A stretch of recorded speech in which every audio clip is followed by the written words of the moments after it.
Ashley, what is your number 3? That I did really slow. I can't do my voice like that because I don't have an Adam's apple.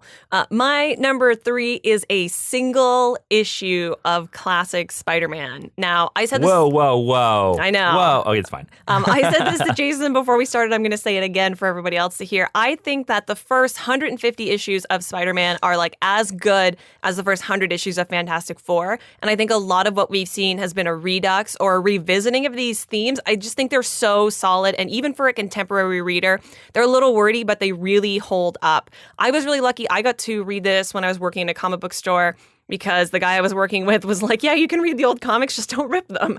So this is a story that is known as Spider-Man No More. By Stan Lee and John Romita Sr. If you're into comics and you don't know who they are, get on the internet and Google them. They are epic creators. From Amazing Spider-Man Volume 1, number 50.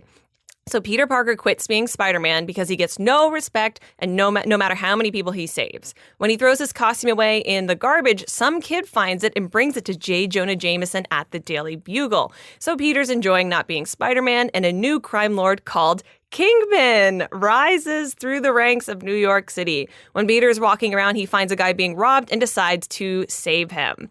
And he ultimately decides that he did that because the guy reminded him of Uncle Ben, and Uncle Ben inspired him to be Spider-Man, so he's going to go back to being Spider-Man, and he actually steals the costume back from J. Jonah Jameson at the Daily Bugle toward the end of the issue, which is pretty cool. And I actually think this would be a great issue to pick up if you just come out of seeing Spider-Man Homecoming, because it shows where this Spider-Man could end up. Spider-Man, more than any other superhero, really struggles with balancing his human life and his superhero identity because 100%. He's not willing to let either of them go. Like most Bat characters will let their personal life go and they will dedicate themselves to being a Bat. But Spider-Man can't let his personal life go because if he does, then that means that Aunt May dies. Right, because yes, he's an orphan, which is like a very traditional thing, but he has great foster parents in Uncle Ben and Aunt May. He's got this girl that he's in love with. He's got this best friend that he's trying to keep from being a supervillain at absolutely every turn. I kind of dislike Peter Parker being called an orphan. But he is. By legal definition. By legal definition, he is. Because to me, he's not. Ben and May are his parents. I agree with you completely. Yeah. But if you're looking at what the tropes of a superhero is, I agree. He is. Also, this one of the most famous Spider-Man covers of all time, where the costume's in the trash can, he's walking away from it. It's been homaged by pretty much every single comic book ever. And it was homaged amazingly in the best Spider-Man movie of all time, Spider-Man 2. That is correct. Yeah. And I also like the use of Jonah in this. J. Jonah Jameson is one of my favorite comic book characters of all time. He's a clown. Yeah. And I absolutely adore him. And the way that he treats Spider-Man and then Peter's willingness to just kind of screw him back, I think is really well executed in this. It's a lot that happens in one issue. Welcome to the Silver Age. But I think this is a story that I would love to see play out very classically. I mean, it can't be Kingpin because of the way the current rights are, but I would love to see this played out in a Spider-Man movie. And I think it shows you, again, I'm looking for Spider-Man to be a little emotionally complex, if you can't tell from my recommendations. And this is where you see him struggle in a classic way, really before anyone else was doing this in every single arc. And you get to see him really grow up here. And I like my Spider-Man adult. So pick up Amazing Spider-Man, Volume 1, number 50, Spider-Man No More. Nice. Not least of all for the art. Yeah. So, Jason, let's talk about your number 3 choice. My number 3 was written by a guy called Dan Slott. Hey, look at that. We know him. And as I said, Dan Slott has now written 200-some issues of Spider-Man, Amazing Spider-Man. And he has a lot of great stuff in there, I think. And it was really hard to pick one. Mm-hmm. And I eventually went with the one that I thought was the most fun and I thought the most inventive and the one I just enjoyed the most. And that is his storyline called Spider Island. Ooh. Amazing Spider-Man number 667 through 672. Now, basically, the Jackal and this villain called the Queen team up to give everyone in Manhattan super spider powers through bed bugs. And all the heroes in New York come together to stop the bad guys' plan, and Spider-Man plays a key role. Now, I decided over Spider Island over his other stuff simply because there are so many great moments in there. like Peter's girlfriend at the time, Carly Cooper's a cop, has to reveal her spider powers to Peter because Peter hasn't revealed that he's Spider-Man. It's a very fun reversal of that classic scene. There's a funny moment where Reed Richards is helping Horizon Labs, which was where Peter was working at the time, working on a vaccine, and they're trying to give it to J. Jonah Jameson, who's the mayor at the time. Yes. And just as he's about to get the vaccine, Mr. Fantastic's like, "You have spider powers," and J. Jonah Jameson freaks out. Peter gets to web sling without a mask because he gets to fake that he got infected too. And it also leads into an amazing moment where Carly, his girlfriend, figures it out because she's like, well, you were way too comfortable with your Spider-Man powers and stuff like that. Also, it features the return of the first Spider-Man clone, Kane, who I really like. Jason likes all the clones. I love all the spider clones. And then the ending, I think, has one of the best Peter and Mary Jane moments that have ever been done, because at this point we're past the ridiculous brand new day, the devil makes everyone forget Spider-Man's identity. We're gonna undo the marriage. So during the storyline, Mary Jane gets spider powers, but she knows that Peter is Spider-Man, right? So she becomes an amazing superhero. She actually helps out and she's really good at it. And at the end, Peter's been going around curing everybody with the antidote. And so he locates Mary Jane, and he finds her on top of like the Empire State Building, or like the Chrysler Building, or some building that's tall, And he has to like secretly give her the antidote because she doesn't want it. She wants to stay a superhero. Yeah. And the two bond with each other, but then projected on the Empire State Building is a red and blue color scheme. And Mary Jane goes, "See, there you go. That's the way of New York saying thank you to Spider-Man." This is a great storyline, and I kind of think you can drop into this storyline if you don't know. Like this is one of Dan Slott's events that I don't think you need to know everything else. Like you don't need to. It's such a basically everybody in New York gets Spider-Man powers, and think of the insanity that ensues with that. And Dan Slott is sort of the king of in the room. That sounds kind of silly, but it's executed so well. This was the first Dan Slott Spider-Man story I ever read. Actually, it's really good. I think it's a really solid and fun story. And then if you hear some of the interviews when you learn that like originally he wanted to call that storyline Spider Manhattan. I just think that's if I ever get to write Spider-Man Marvel, you can call me at any time. I want to name an arc Spider-Man Manhattan. Just in homage. It's a dumb name. Yeah. But it's so funny. In homage of Dan Slott. Yeah. That's so funny.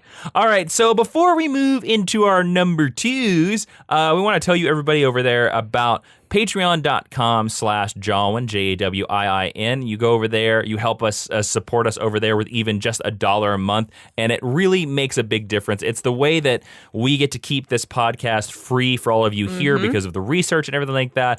And we're not asking you to go over there and just, give up your hard-earned dollars for nothing. We have exclusive podcasts over there like Geek History Lesson Extra, where this week we're going to talk about all the extra Spider-Man storylines that almost made it on our list because there were a lot of good Spider-Man storylines. And you get to listen to extra podcasts like Jason and Ashley's Excellent Adventures, where we go a little bit personal and talk about like what's going on in our lives. But basically, thank you to all our patrons over there that help keep this show going, because Geek History Lesson, we could not keep doing it without Patreon. That's flat out simple. Like if we did not have the Patreon, we would not be doing Geek History Lesson because we just wouldn't have the time to be able to justify doing it. Yeah, and it's not a cheap undertaking for us either. No.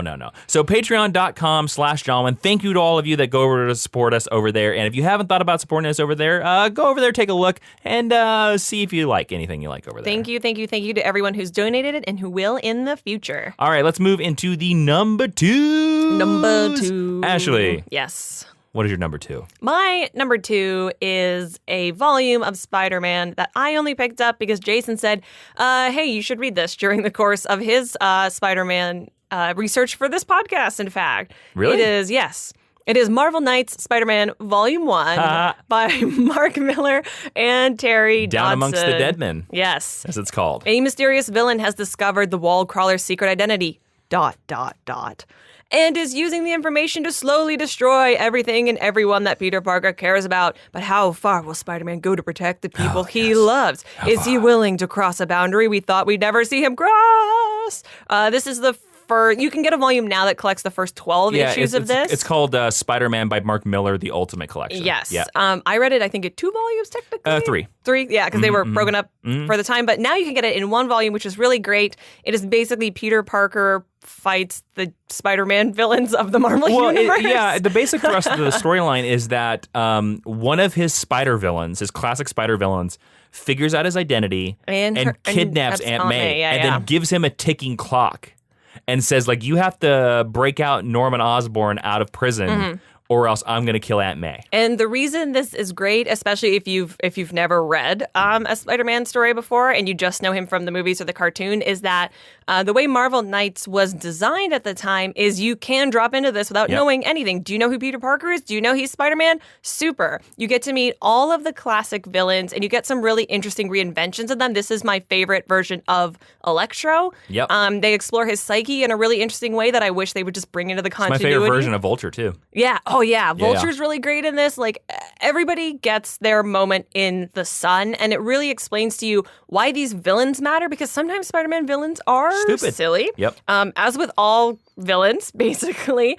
It makes them all a real threat. You get to see Peter being pushed to his limit, which is something that, again, if you're thinking about maybe potential adaptation, would be really interesting to see on screen. Also, Marvel Knights is a much darker story. It's a grittier story. They are designed for, shall we say, adult readers. Yeah, and all these Spider-Man villains get costume redesigns, which they kind of explain in story. But I like a lot of their new costume designs. Like the new Vulture design is really awesome. The new Scorpion design is really cool. And it does go on to affect continuity later on. Plus, I like to say for a lot of people that this is Spider-Man's Hush storyline, like Batman Hush. That is a great... I'm going to steal that from you. Well, because it goes through all the villains. And all the major characters. They all kind of show up. They're all in there. And I think it's really cool now that you can get it in a single story, because for a long time it was out of print. It was really hard to get your hands on. But now, if you like Kingsman, if you like Kick-Ass, like Mark Millar is kind of a big deal. And amazing art by Terry Dodson. Yes, Terry Dodson, who draws some of the most beautiful women in comics, not least of all.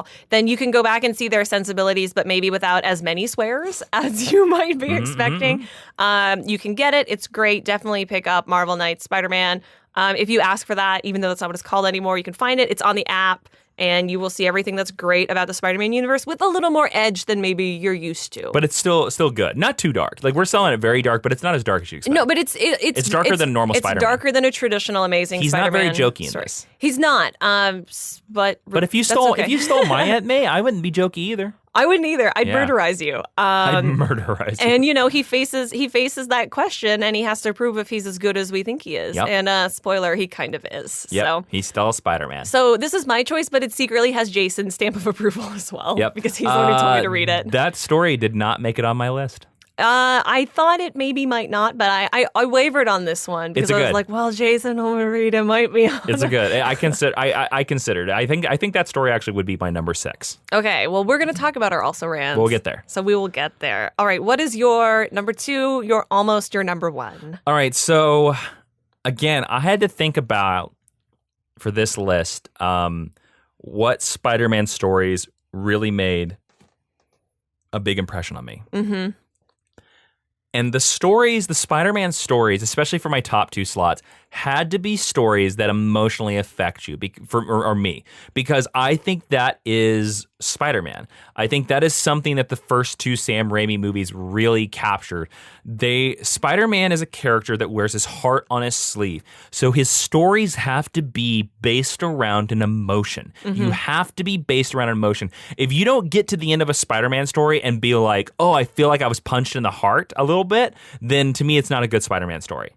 Because he's so much about heart. It's all about heart with him. Peter suffers a lot. Yeah, because his character. Yeah, because I think it's like if you look at the Sam Raimi Spider-Man movies, they're all based around an emotion. Like 1 is responsibility, 2 is acceptance, and 3 is supposed to be forgiveness, but they forgot about it and started going to dancing scenes. Yeah. But like if you look at the Sandman storyline in that movie, you can see that 3 was supposed to be about forgiveness. If 3 had just been a Sandman story, it would have been much better. Yeah. Would have been much better. And there's seeds of that throughout the movie. There are. I actually enjoy the Sandman scenes in that movie, and I don't care. Come at me.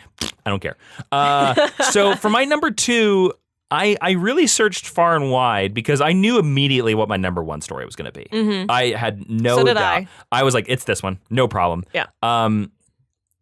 But my number two, I had to go back to a comic book that I bought when I was a kid because of a shiny neon cover. Yes, 1990s comics. My second Spider-Man story is the Harry Osborn saga of Spectacular Spider-Man 178 to issue 200. I have to say, I'm surprised. I don't talk about this one a lot. Mm-hmm. Spectacular Spider-Man 200 is the one with the shiny Dayglow cover. Yeah. I think I still might have it. So put that on eBay right quick. This writer is J.M. DeMatteis. He writes this, and it's basically about the slow descent of Harry Osborn. This is the time when he was the Green Goblin. Now, it begins with Harry Osborn closing in for the kill on his final confrontation with his best friend because he's like, "You killed my dad, Peter, and you took all these good things from my life." And it's the Osborn, the Goblin drug, that's driving him crazy. However, most of the story is crazy because there will be scenes where Harry is bonkers as the Green Goblin, and then there's scenes where he comes up to Pete and talks to him like they're still best friends. Mm-hmm. And Peter freaks out because Peter's like, "You threatened to kill me last night. What is wrong with you?" Again, it would make a great movie, and they sort of touched on it in the Sam Raimi trilogy. They don't quite pull it off though. But eventually the story builds towards a climactic showdown between the former best pals. And it's very interesting, too, because at this time, Harry Osborn was also married and also had a kid. That's right. Remember little Normie? Oh, that character doesn't exist anymore. Now, I am going to spoil the end. I am going to tell you what happens in Spectacular Spider-Man 200 because when I bought this, I only got to read Spectacular Spider-Man 200, and because I thought it was so amazing, I tracked down the back issues that led up to it. So I'm going to give you what happens in 200. All right, I'm ready. So most of the issue is Green Goblin like showing up and being like, I hate you, Peter. I'm going to kill you. I'm going to kill you, Spider-Man. And sometimes it happens in their apartment because, Harry hasn't revealed Peter Parker's identity because, he's like, I'm going to get the ultimate revenge. And there's some great scenes where Mary Jane stops both of them. Like they're like fisticuffs. They're about to kill each other. And Mary Jane stops them because he was like, hey, you two used to be so close. The three of you with Gwen. Yes, Gwen. Used to be so close. And it kind of stops, it kind of stops them. But the end of the storyline is Harry basically dooms himself because he actually dooms himself, Peter, and unbeknownst to him, young Normie and Mary Jane to die in an explosion because he puts a bomb in this building. And Mary Jane is like babysitting little Normie and like takes him to the building or whatever. And Harry Osborn drugs Spider-Man. So Peter is barely I can barely whatever. And Spider-Man knows about the bomb and he's like, you idiot, you set off a bomb in this building. Mm-hmm. Mary Jane and Norman are here. And he's like, I'm not fast enough. You have to save them. And so you see this where Harry wakes up and Harry gets Mary Jane and Normie out of the building. And then there's a split second where he's like, am I going to go back for Peter? Mm-hmm. And he goes into the building and rescues Peter. And there's this amazing shot. It's an amazing panel where Harry is carrying Peter out in his arms. But at the end of the storyline, and there's an amazing last page where it's in an ambulance. The goblin serum gets to Harry and he collapses. Mm-hmm. And the whole scene, it's like all silent where he takes off the goblin mask and he's sitting in a gurney in an ambulance. And you just see Spider-Man there holding his hand and Harry dies. Your description of this is really making me want to. I haven't read those issues in a long time. Yeah, making me want to go read it. But the camera in the last page just keeps pulling out, and you just see you see Spider-Man holding his hand, and they do shots where Harry smiles and stuff like that, and then they do this shot when Harry dies. You see the only acknowledgement you get that Harry dies is that Spider-Man buries his head. Yeah. And it's just that's the end of the issue. Of this sparkly covered Spectacular Spider-Man 2. But that moment is so powerful for me that when they later brought Harry back alive, I was like, no, that moment is so amazing. Yeah, well, that's comics for you. I know. But when I was thinking about the best Spider-Man stories, I remember back as a kid that the death of Harry Osborn making such an impression on me. And that issue making such an impression on me that, like, you have to save them, Harry. And that Harry, like, coming out of it and realizing. And that's why I've always liked Harry Osborn, Green Goblin, more than Norman. I was going to ask, do you like Harry Osborn as a character? I do. I like Harry Osborn as the Green Goblin. I would have loved to have seen a Harry Osborn as a hero goblin. They do that with the third goblin, who is Phil Urich, who is Ben Urich's cousin or nephew or something like that. I think it's his nephew. I don't remember. I think it's his nephew. Yeah, yes. He later becomes the new Hobgoblin. Yeah. But they do that a little bit. His first Green Goblin series is a hero, but I would have rather seen that with Harry. It would have meant more. And also, to be honest with you, now that Harry's back in continuity and is now friends with Peter, you could kind of do it in the current series where he's the hero goblin. It would be a great arc to have him go from being like maybe like a sort of Punisher level hero where he's like a little violent, and then Peter converts him to being like a truly heroic character. Yeah. But that story has always meant a lot to me, and I've never forgotten that cover. And so, like, when I came up with this list, I was like, that storyline has to be. And again, it's so many powerful character, emotional moment. And Mary Jane. Usually at this time, Mary Jane was nothing but the ingenue who got stolen by supervillains. Yeah. But in this storyline, she proves her worth because she's the one that's able to stop them. In the beginning of this issue, she's able to stop them from killing each other and be like, you guys were friends, you idiots. Yeah. You were friends. And that's where she's at her best, when she kind of takes over the Gwen role of being the emotional core of the characters that surround her. 100%.